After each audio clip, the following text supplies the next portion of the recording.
Try making this Mexican pizza at home. You will save a lot of money, and best of all, you can dictate what ingredients your food is made with. Let's get it. First, I fried my tortillas in vegetable oil until golden brown.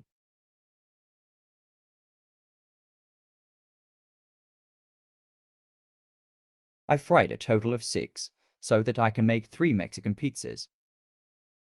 Then I cooked and seasoned my ground turkey meat.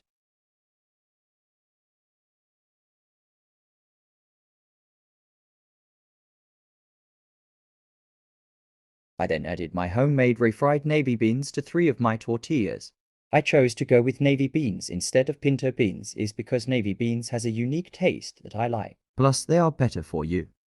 Then I added my seasoned ground turkey meat on top of my refried beans.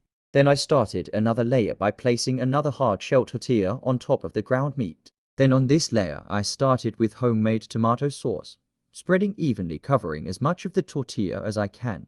Then I topped my tomato sauce with shredded Mexican cheese. You can use whatever cheese you like.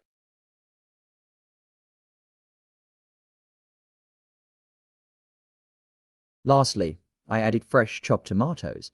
Then I placed my oven on broil to melt the cheese evenly, and this day became the last day that I decided to not eat at Taco Bell again.